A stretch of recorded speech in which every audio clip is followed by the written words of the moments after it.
Sarah Martinez stood behind the counter of a late corner store, one of Manhattan's most prestigious convenience stores, where even a simple candy bar came with a touch of luxury.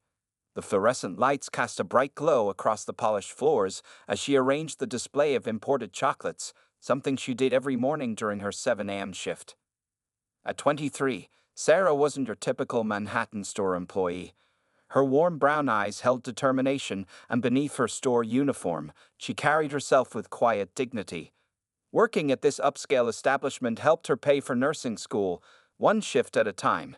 The store's location, just 3 blocks from several private schools, meant their customers were usually well-heeled parents or their children. That Wednesday morning seemed like any other. Sarah had served the usual rush of breakfast customers. Business executives grabbing their imported coffee, students picking up last-minute supplies, and tourists marveling at the store's high-end snack selection. As the morning crowd thinned, she noticed a tall, slender teenage boy browsing the school supplies section. There was something familiar about him, but Sarah couldn't quite place it. He moved with the careful awareness of someone trying not to be noticed, his designer hoodie pulled slightly forward.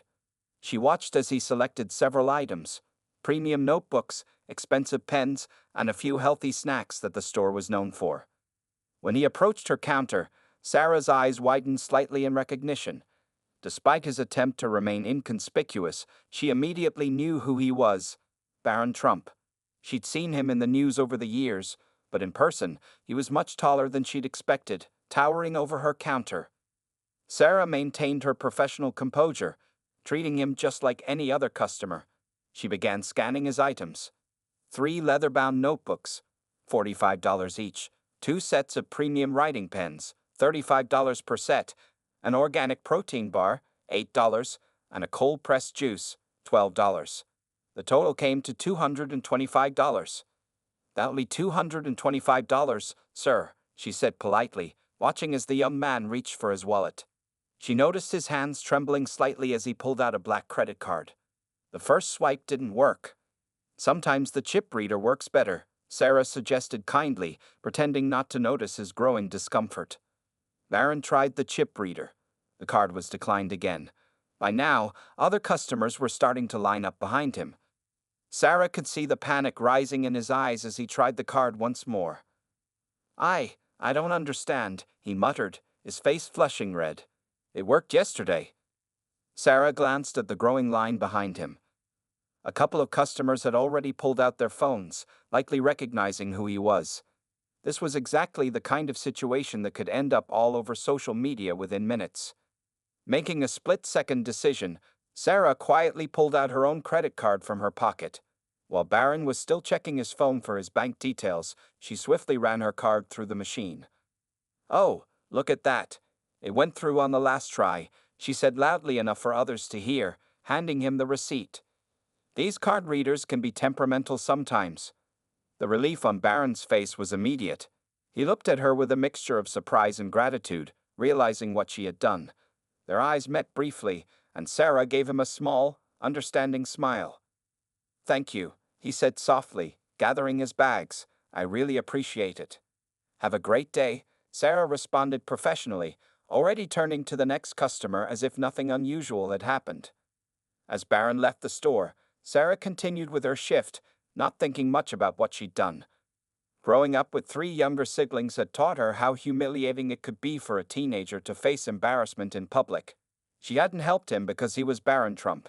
She would have done the same for any kid in that situation. Later that evening, while counting out her register, Sarah's manager called her to the back office. She wondered if there was a problem with her transactions, her mind briefly flickering to the morning's events. But as she walked toward the office, she had no idea that her simple act of kindness was about to change her life in ways she never could have imagined. 2 days had passed since the incident with Barron Trump, and Sarah's life had continued as usual. She worked her regular shifts, attended her evening nursing classes, and tried to make ends meet like any other struggling student in New York City. The memory of helping the former president's son had already begun to fade into just another interesting story from her time as a cashier. That Thursday morning started typically enough. Sarah arrived at a light corner store at 6:45 a.m., tied her dark hair back in a neat ponytail, and put on her name tag. The morning rush was just beginning when she noticed something unusual through the store's spotless glass windows. Two black SUVs had parked directly in front of the store. Her first thought was that they were blocking the fire lane, but before she could mention it to her manager, two men in dark suits entered the store. Their earpieces and alert expressions immediately identified them as Secret Service agents. The store fell silent as customers watched the men scan the area with practiced efficiency. "Miss Martinez?" One of the agents approached the counter, his voice professional but not unkind. "Could we have a word with you?" Sarah's heart began to race. Had she done something wrong? Was there a problem with her helping Barron? She followed the agents to a quieter corner of the store, aware of the curious stares from customers and co-workers alike. "Ma'am, we're here on behalf of former President Trump," the taller agent explained, introducing himself as Agent Thompson. "He would like to speak with you regarding an incident involving his son 2 days ago." Sarah's manager, Mr. Chen, hurried over, concern evident on his face. "Is everything all right?" he asked, looking between Sarah and the agents. Agent Thompson explained the situation briefly, and Mr. Chen's worried expression transformed into a proud smile. "Sarah is one of our best employees," he said. "Whatever she did, I'm sure it was the right thing." The agents then explained that Donald Trump wanted to meet with Sarah personally to thank her for helping his son. They had a car waiting outside if she would be willing to come with them to his nearby office. "Right now?" Sarah asked, glancing down at her store uniform. "Don't worry about that," Agent Thompson said kindly. "Mr. Trump specifically requested to meet you as soon as possible." Mr. Chen immediately spoke up. "Take the rest of the day off, Sarah. This is a once-in-a-lifetime opportunity." Sarah stood there for a moment, her mind racing. The practical part of her brain reminded her that she needed the day's wages, but the encouraging looks from her coworkers and the unusual nature of the situation convinced her to accept. After quickly gathering her belongings from the staff room, Sarah followed the agents outside.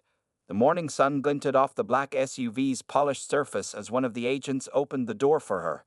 The vehicle's interior was cool and leather-scented, a stark contrast to the crowded subway she usually took to work.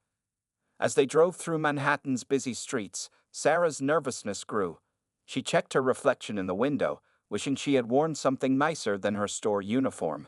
Her phone buzzed with texts from her coworkers, all eager to know what was happening. "We'll be there in about 10 minutes, Agent Thompson informed her from the front seat. "Mr. Trump's office is in a private building near Central Park." Sarah nodded, trying to calm her racing thoughts. What would she say to the former president? Should she mention politics? Should she explain why she helped Barron? The city passed by in a blur outside the tinted windows as these questions tumbled through her mind. Finally, the SUV pulled up to an impressive building with gleaming glass windows. A doorman in a crisp uniform stood at attention as the agents escorted Sarah through the lobby to a private elevator. As they ascended to the upper floors, Sarah took deep breaths, reminding herself that this was really happening. The elevator doors opened to reveal an elegant reception area with views of Central Park. A friendly-looking woman greeted them with a warm smile. "Mr. Trump is ready to see you now," she said, gesturing toward a large wooden door. Sarah smoothed her uniform one last time and squared her shoulders.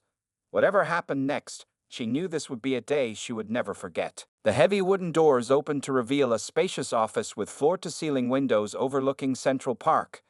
Donald Trump rose from behind his impressive desk, his signature red tie bright against his dark suit. What surprised Sarah most was his warm, genuine smile as he approached her. "So you're the young lady who helped my son," he said, extending his hand. "I've been looking forward to meeting you."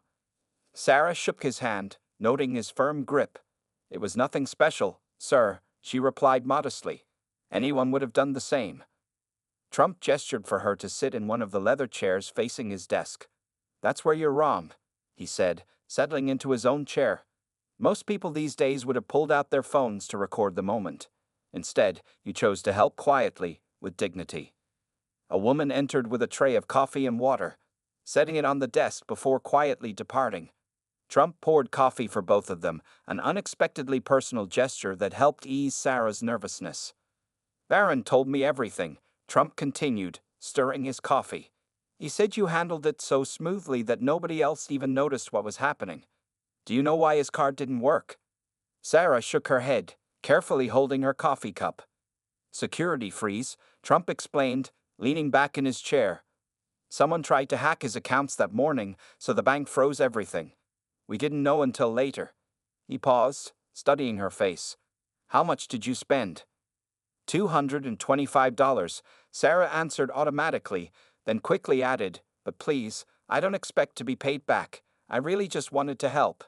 Trump nodded thoughtfully. Barron mentioned you're in nursing school. Tell me about that. Something in his tone encouraged Sarah to open up. She found herself explaining how she worked full-time at the store while taking evening classes, how she had 3 more semesters to go, and how she dreamed of working in pediatric care. How much debt are you carrying? Trump asked directly. Sarah hesitated before answering truthfully.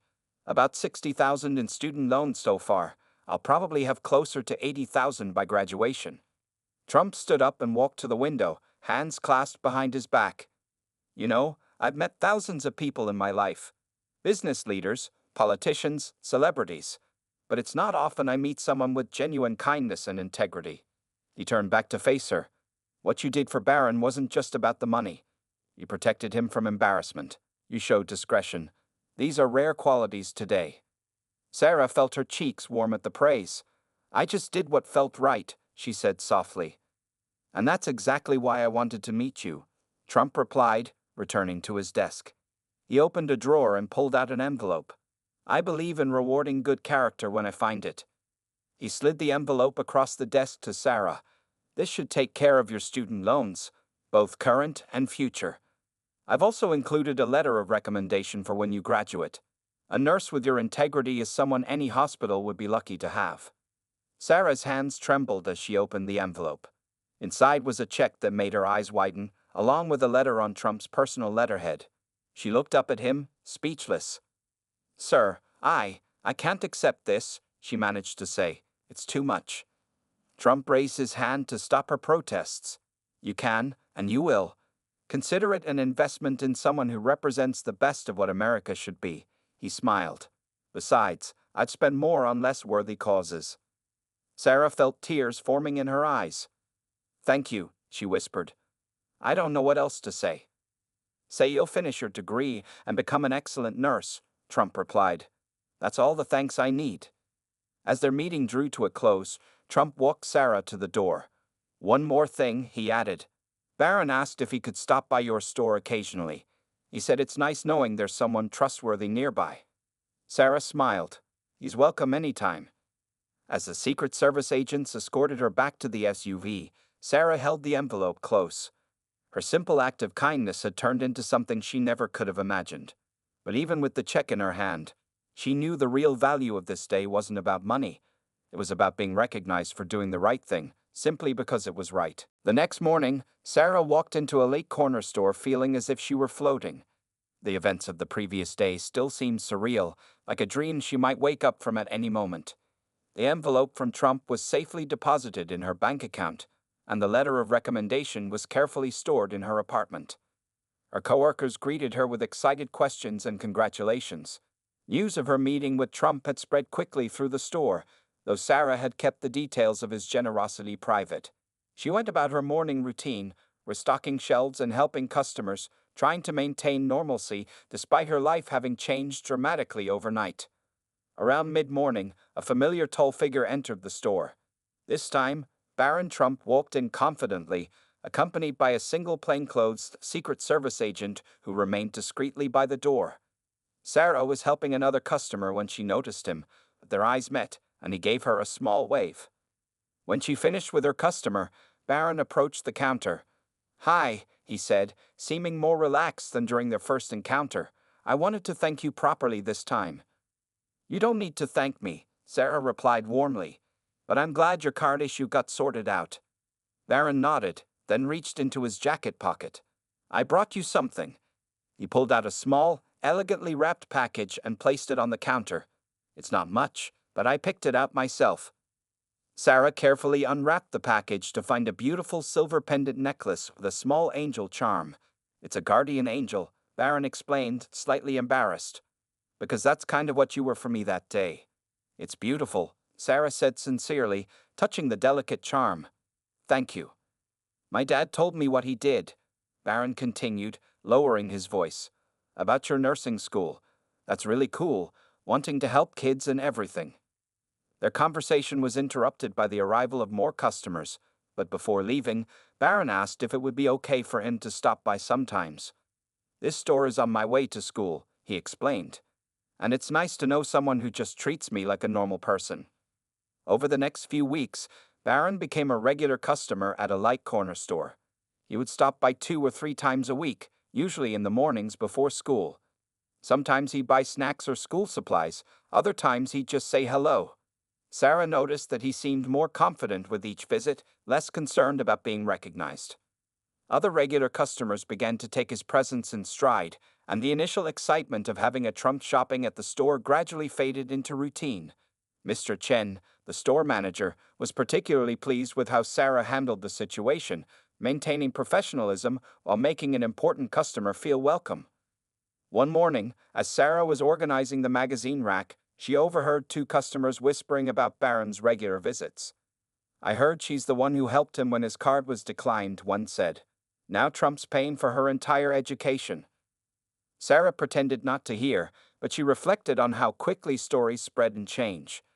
While it was true that Trump had paid for her education, the circumstances weren't exactly as the rumors suggested. She had never sought recognition or reward for helping Barron. She had simply acted from her heart. Later that day, during her break, Sarah sat in the back room and touched the angel pendant she now wore daily. Her life had changed dramatically since that morning when she decided to help the embarrassed teenager. Not only was she now freed from financial worry about her education, but she had gained something equally valuable: the knowledge that small acts of kindness could have far-reaching consequences. As she returned to her register, Sarah smiled at the thought that sometimes the biggest changes in life come from the smallest decisions. She didn't know what the future held, but she was grateful for how things had turned out, and she was determined to keep treating everyone who came into her store with the same kindness and respect, whether they were a Trump or not. The bell above the door chimed, and Sarah looked up to greet her next customer, ready to face whatever new surprises life might bring her way. The story of Sarah's encounter with the Trumps eventually made its way to several local news outlets. At first, she tried to maintain her privacy, politely declining interviews and avoiding the growing attention. However, one morning, a well-dressed woman entered a late corner store and changed everything. The woman introduced herself as Patricia Reynolds, the director of New York Presbyterian Hospital's pediatric unit. She had read about Sarah's story and was impressed not just by the act of kindness, but by how Sarah had handled the subsequent attention with grace and professionalism. We need more people like you in healthcare, Patricia said, handing Sarah her business card. Would you be interested in an internship at our pediatric unit? It would give you valuable experience while you complete your nursing degree. Sarah's hands trembled as she accepted the card. New York Presbyterian was one of the top hospitals in the city. An internship there could launch her career in ways she had only dreamed about. I would be honored, she replied, but I need to keep working here to support myself. Patricia smiled warmly. The internship is paid, and we can work around your class schedule. Think about it and give me a call. After Patricia left, Mr. Chen approached Sarah's counter. He had overheard the conversation and had tears in his eyes. 6 years you've worked here, he said proudly. From high school student to nursing student. Now look at you. Internship offers from big hospitals. Sarah hugged her manager, who had been like a second father to her throughout the years. I'll still work weekends here if you'll have me, she promised. No, Mr. Chen shook his head. You take this opportunity, but you must visit us, bring cookies, tell us about all the lives you save. That evening, Sarah sat in her small apartment, looking at Patricia's business card. Her phone buzzed with a text message. It was from Barron Trump. Over the weeks, they had exchanged numbers, and he occasionally sent her updates about school or funny memes. Dad told me about the hospital internship offer, the message read. He might have put in a good word for you. Hope that's okay. You earned it though, they checked your grades and everything. Sarah smiled, typing back a thank you. She was touched by how the Trumps continued to look out for her, but she was also proud that the hospital had validated her academic achievements. This opportunity wasn't just about connections, it was about her hard work too. The next morning, Sarah called Patricia and accepted the internship offer. As she shared the news with her regular customers, many of whom had watched her grow up behind the counter, she received hugs, congratulations, and even a few happy tears. During her final weeks at a light corner store, Sarah trained her replacement, a young college student named Miguel. She taught him all the little things she had learned over the years, which regulars liked their receipts in the bag, which ones needed help carrying groceries to their cars, and how to handle difficult situations with kindness. On her last day, Mr. Chen closed the store early and threw a small party. Regular customers brought cards and small gifts, and even Barron stopped by with a cake that had "Future Super Nurse" written on it in blue frosting. As Sarah looked around at the gathering, she realized how much her life had changed since that morning when she helped an embarrassed teenager. What had started as a simple act of kindness had set off a chain of events that were leading her toward her dreams faster than she could have imagined. Sometimes, Mr. Chen said, raising his paper cup of sparkling cider, angels come disguised as cashiers. Everyone laughed and cheered, while Sarah blushed at the attention. Later, as she hung up her store uniform for the last time, Sarah touched the angel pendant around her neck. She wasn't just leaving a job, she was closing one chapter of her life and beginning another. But she promised herself that no matter where her career took her, she would never forget the lessons she learned behind that counter. That every person deserves to be treated with dignity, that kindness matters more than status, and that sometimes the smallest actions can lead to the biggest changes. Sarah turned off the lights in the break room one final time, ready to step into her future, carrying with her all the memories, lessons, and friendships she had gained at a light corner store. Sarah's first day at New York Presbyterian Hospital's pediatric unit was a world away from the familiar routine of a late corner store. Instead of the gentle chime of the store's bell, she heard the beeping of medical equipment. Rather than organizing shelves, she was learning to organize patient charts and assist the nursing staff with basic duties. Patricia Reynolds had arranged for Sarah to shadow Linda, one of the most experienced pediatric nurses on the floor. Linda had been working with children for over 20 years and had a special way of making even the sickest kids smile. The most important thing in pediatrics isn't just the medicine, Linda explained as they made their rounds. It's making these kids feel safe and cared for. Sometimes a smile does more healing than any medication. Sarah absorbed everything like a sponge. She learned how to approach frightened children, how to comfort worried parents, and how to maintain professionalism while showing genuine compassion. Her natural kindness, the same quality that had led her to help Barron Trump, made her a natural with the young patients. One morning, while Sarah was helping to entertain a group of children in the playroom, she noticed a familiar face in the doorway. It was Donald Trump, accompanied by Barron and several hospital administrators.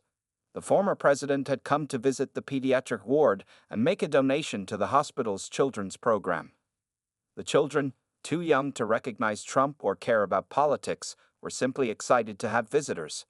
Sarah watched as Trump and Barron joined the kids at their craft table, helping them make paper airplanes and engaging in their games.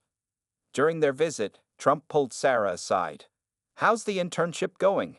he asked with genuine interest. "It's amazing," Sarah replied honestly.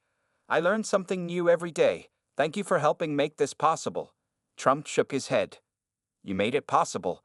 I just opened a door. You're the one walking through it and proving yourself." Barron, who had glitter on his sleeve from helping a little girl with her art project, added, "Dad's right.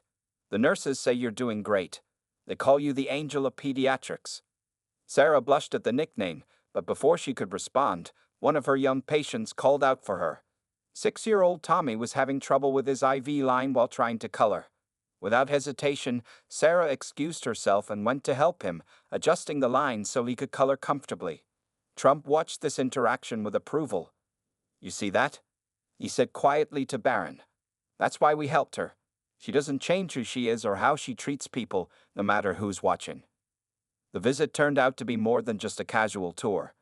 Trump announced a significant donation to establish a new pediatric care program aimed at providing advanced treatment for children from underprivileged backgrounds. To Sarah's surprise, he asked her to be part of the program's development team, wanting her perspective as both a nursing student and someone who understood the challenges facing working families. "Your experience working at the store, paying your way through school, and now working here, That's valuable insight we need, Trump explained. Plus, the kids love you. Sarah accepted the additional responsibility with gratitude and determination. Between her regular internship duties, nursing classes, and now this new role, her schedule was fuller than ever. But unlike her days of juggling store shifts with studies, this busy schedule was leading directly to her dream career. That evening, as Sarah was finishing her shift, she received a hand-drawn card from Tommy, the young patient she had helped earlier. He had drawn a picture of her with wings and a halo, writing in crooked letters, "Thank you for being my angel nurse." Sarah pinned the drawing to her locker, next to her angel pendant. The nickname, Angel of Pediatrics, might have embarrassed her, but seeing it through a child's eyes made it feel different. It reminded her that sometimes the smallest acts of kindness, whether helping an embarrassed teenager at a store counter or adjusting an IV line for a child who wants to color, could create ripples of positive change. As she gathered her things to head home, Sarah reflected on how far she had come from her days at a light corner store. Yet in many ways, she was still doing exactly what she had always done, helping people, one small kindness at a time. As winter turned to spring in New York City, Sarah's life had settled into a new rhythm. Her days at the pediatric unit were busy but fulfilling, and her involvement in Trump's new healthcare initiative was making real changes in children's lives. The program had already helped dozens of families access medical care they couldn't otherwise afford.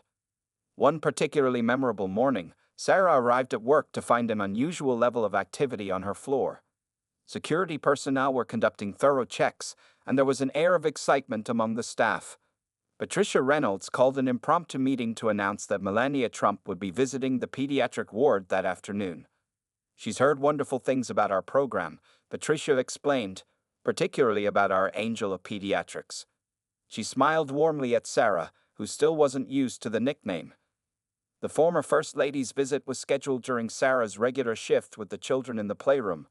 Sarah went about her normal routine, helping kids with their activities and medications, trying not to let the upcoming visit make her nervous. When Melania Trump arrived, she carried herself with elegant grace, but showed genuine warmth toward the children. She sat with them, listened to their stories, and participated in their games. Sarah noticed how she, like her husband and son, had a way of making each child feel special and heard. During the visit, Melania pulled Sarah aside for a private conversation. "Barron tells me so much about you," she said, her accent adding charm to her words. "How you helped him that day, and now how you helped these children. You have a gift." Sarah thanked her modestly, but Melania wasn't finished. "I have a proposal for you," she continued. "We're expanding the Children's Healthcare Initiative to other hospitals. We need someone who understands both the medical and human aspects to help coordinate. Would you be interested?" The offer took Sarah's breath away, "But I haven't even finished nursing school yet," she protested. Melania smiled. "You'll finish soon, and sometimes experience in kindness is more valuable than years of practice. You can finish your studies while helping us build something important." Before Sarah could respond, they were interrupted by a commotion in the playroom. Tommy, the young patient who had given Sarah the angel drawing, was having a difficult moment. His latest test results hadn't been good, and he was refusing to take his medicine. Without hesitation, Sarah excused herself and went to him.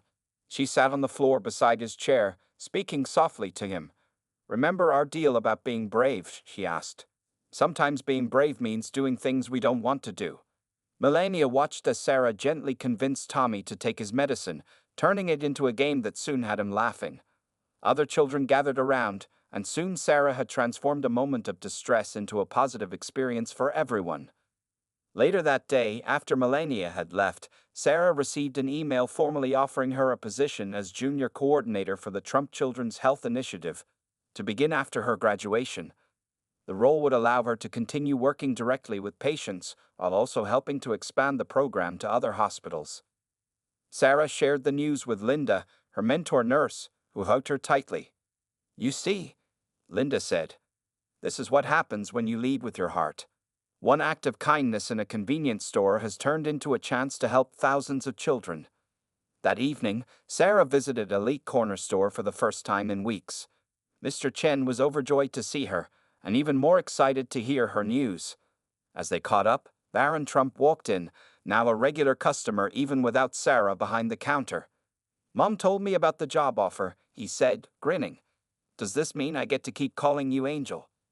Sarah laughed, remembering how their unlikely friendship had started with a declined credit card and a simple act of kindness. "Only if you promise to keep visiting the kids at the hospital," she replied. "They love having you there." As she left the store that evening, Sarah touched her angel pendant, which she still wore every day. Her life had changed in ways she never could have imagined, but her core purpose remained the same: to help others and spread kindness wherever she could. The only difference was that now she had the opportunity to do it on a much larger scale. 1 year had passed since Sarah's fateful meeting with Donald Trump. She now stood on the stage at her nursing school graduation, preparing to give the valedictorian speech. In the audience, she could see familiar faces: Mr. Chen from a late corner store, her colleagues from the hospital, and in a special reserved section, the Trump family. Looking out at the crowd, Sarah took a deep breath and began her speech. "Life can change in a single moment, with a single choice. For me, that moment wasn't when I got a scholarship or when I received a job offer. It was when I chose to help someone in need, not knowing who they were or what might come of it." As she spoke, Sarah reflected on how much had happened in the past year. The Trump Children's Health Initiative had expanded to 5 hospitals across New York State. Hundreds of children who couldn't afford proper medical care were now receiving treatment. And Sarah, while completing her nursing degree with honors, had helped design programs that made healthcare more accessible to families in need. After the ceremony, during the reception, Donald Trump approached Sarah with Barron and Melania. "You've come a long way from that convenience store counter," he said, smiling proudly. "But she's still the same person," Barron added. "She still helps everyone, not just because it's her job, but because it's who she is." Melania handed Sarah an elegantly wrapped package. Inside was a beautiful white medical coat with Sarah Martinez, RN, Angel of Pediatrics, embroidered on the pocket. "For your first day as a full-time nurse," Melania had explained. Mr. Chen, who had been watching from nearby, came forward with tears in his eyes.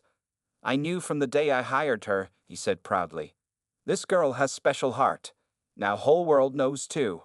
The celebration was interrupted by a call from the hospital. Tommy, the young patient who had given Sarah the angel drawing, had received good news. His latest tests showed his condition was improving significantly. Sarah's eyes lit up at the news, and everyone could see that even on her graduation day, her thoughts were with her patients. "Go," Trump said, understanding her expression. "Go see your patient. That's who you are, and that's why we believed in you." Sarah hurried to the hospital, still in her graduation gown. When she arrived at Tommy's room, his face broke into a huge smile. "My angel nurse is here," he exclaimed. His parents hugged her, sharing their joy over his improving condition. As Sarah sat with Tommy, helping him celebrate his good news, she realized that her journey had come full circle. What started as a simple act of kindness toward an embarrassed teenager had led her to where she was meant to be, doing what she was meant to do. Later that evening, as Sarah finally returned home, she found a new message from Barron. "Hey Angel, Dad wants to expand the initiative nationwide. Ready for a bigger challenge?" Sarah smiled as she replied with a simple yes. She understood now that kindness wasn't just about single acts. It was about creating ripples that could grow into waves of positive change.